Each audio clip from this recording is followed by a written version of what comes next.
Ya, Assalamualaikum warahmatullahi wabarakatuh. Good morning, Bapak Ibu. How are you today? Great. Bapak Ibu, perkenalkan, nama saya Zahra Fauzia. Saya akan menjadi fasilitator Bapak Ibu sekalian selama beberapa bulan ke depan. Ini pertemuan pertama kita, ya Bapak Ibu, dalam sesi Sinkronus, di mana semua guru di kelompok belajar yang sama, belajar bersama-sama di waktu yang bersamaan, bersama dengan fasilitator, tetapi via Zoom meeting ya Bapak Ibu, bukan real life. Tapi nanti kita ada pertemuan fisiknya eh, ketika sudah menyelesaikan modul 1 sampai modul 4 ya Bapak Ibu.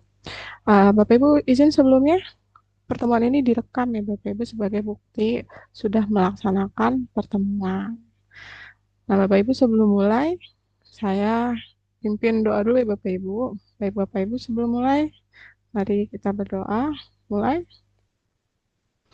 Oke, selesai. Oke, Bapak Ibu.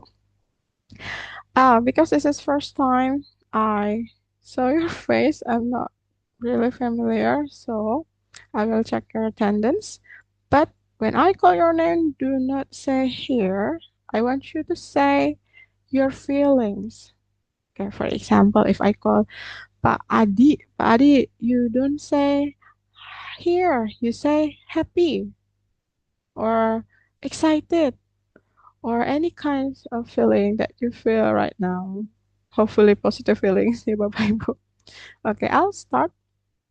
Yeah. Alhamdulillah everyone is here. Now we can continue.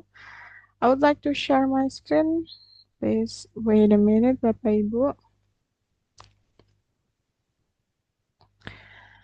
Baik, Bapak Ibu.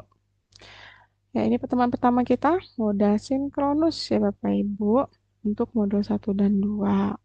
So the first thing is I want to remind you about our classroom agreement. The first one is to be punctual and to be prepared, polite, productive, and the last one is to be positive. Ya Bapak Ibu, please keep this agreement in mind. Okay. Next, what are we gonna do today? The first one, we will do some troubleshooting. Perhaps you have difficulties in operating your way in your LMS, and then we will do some review and also discuss the material that we've learned so far, and the last we'll do reflection. So Bapak Ibu, do you have any technical or pedagogical problem?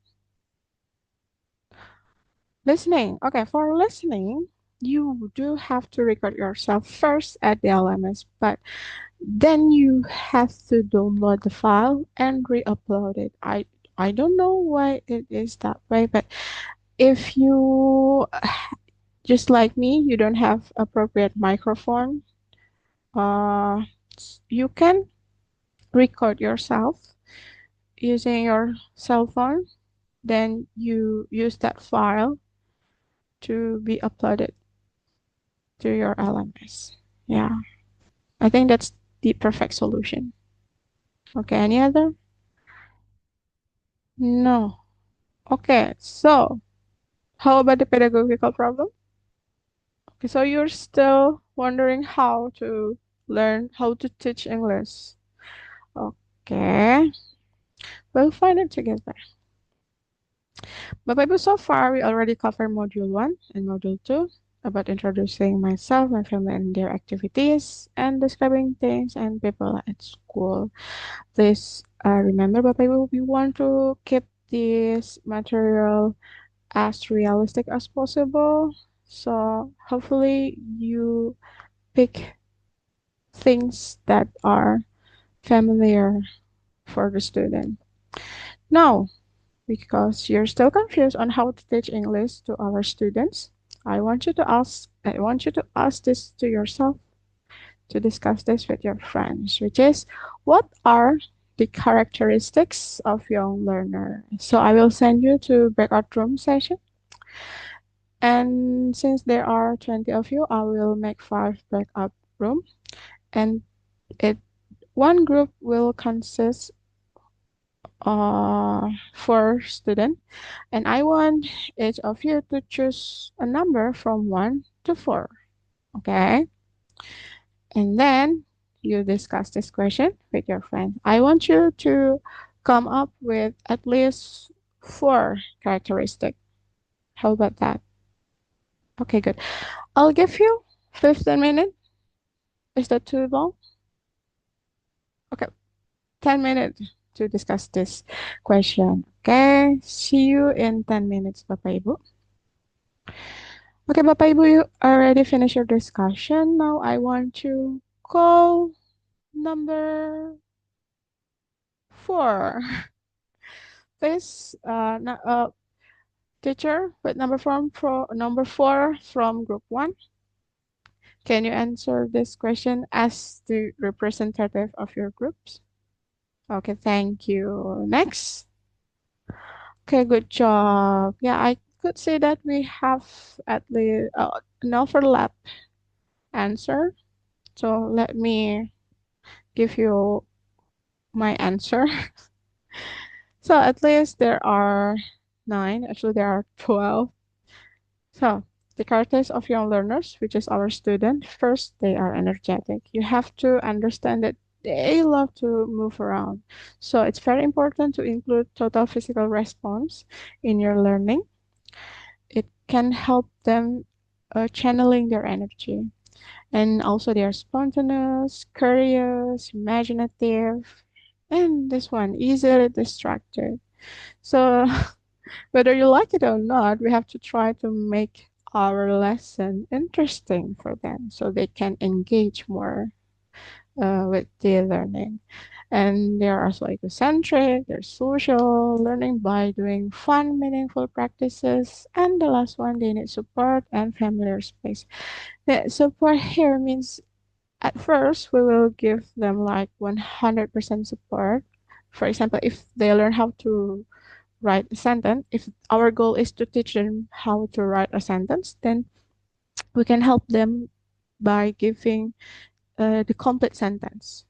And then they repeat that. And next we can omit one word. Next we can omit 2 words. And then we can give them blank space to be filled by themselves. So we gradually reducing our support. And about familiar space, since we are not English speaking country, it's very important to design our classroom as the best and the safest environment to learn English, ya Bapak Ibu. Please help them the best you can. Do not belittle them when they make mistake, and always assure them that they can do it if they keep practicing. So, I have some tips on how to teach English for every element. This is only my opinion, but you can perhaps try this in your classroom. Yeah, for listening, speaking. For listening, if possible, use headphones because it can provide clear audio and repeat the audio at least 2 times. And you can also lower the speed of the audio if it's too fast for your students to follow.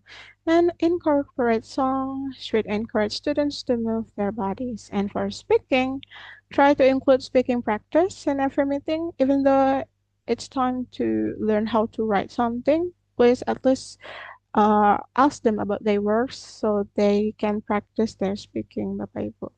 And do choral practice first.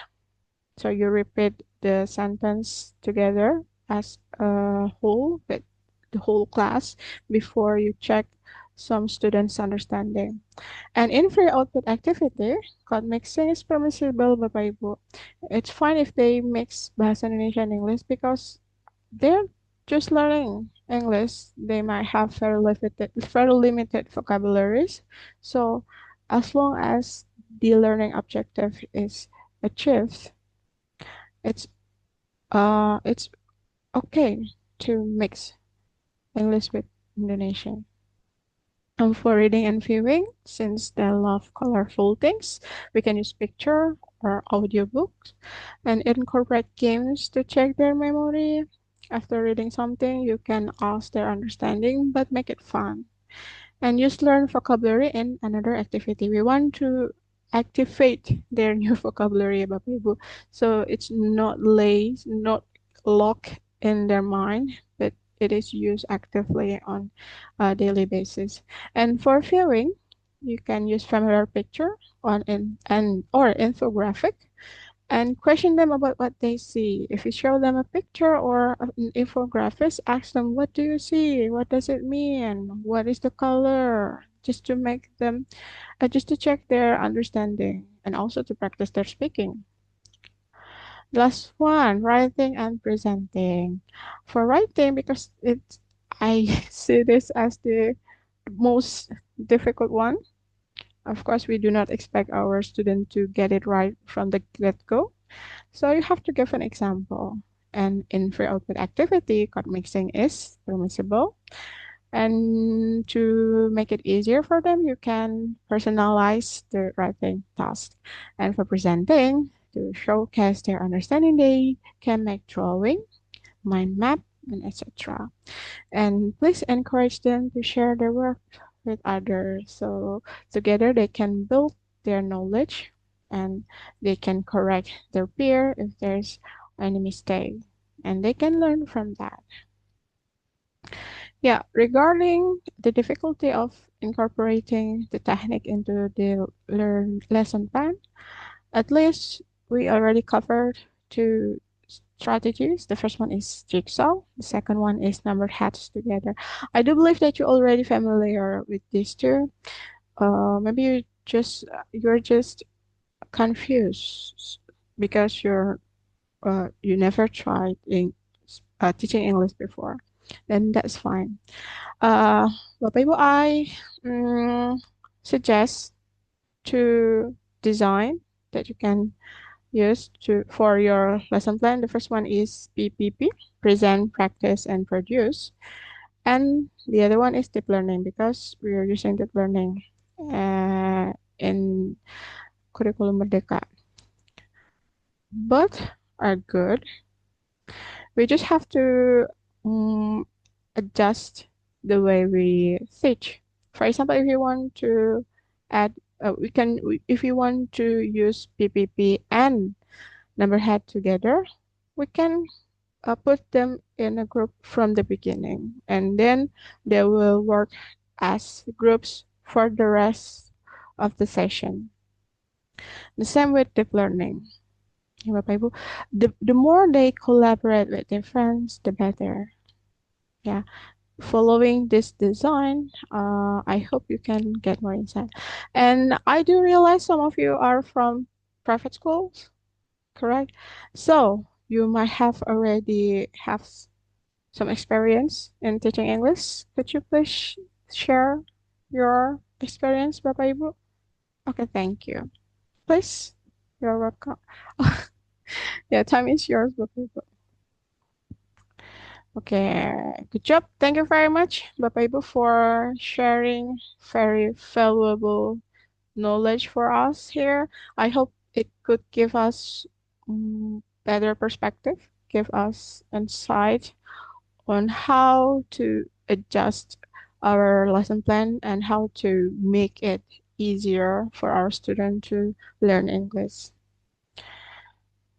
Yeah, Bapak Ibu, we finally arrived at our final destination, which is reflection.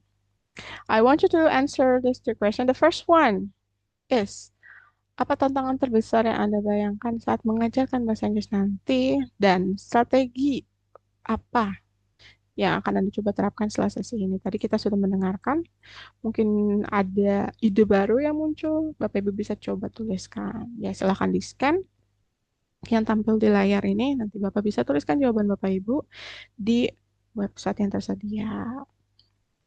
Sudah Bapak Ibu? Baik, terima kasih. Cukup sekian pertemuan hari ini. Thank you very much for your active participation. See you next time. Assalamualaikum warahmatullahi wabarakatuh.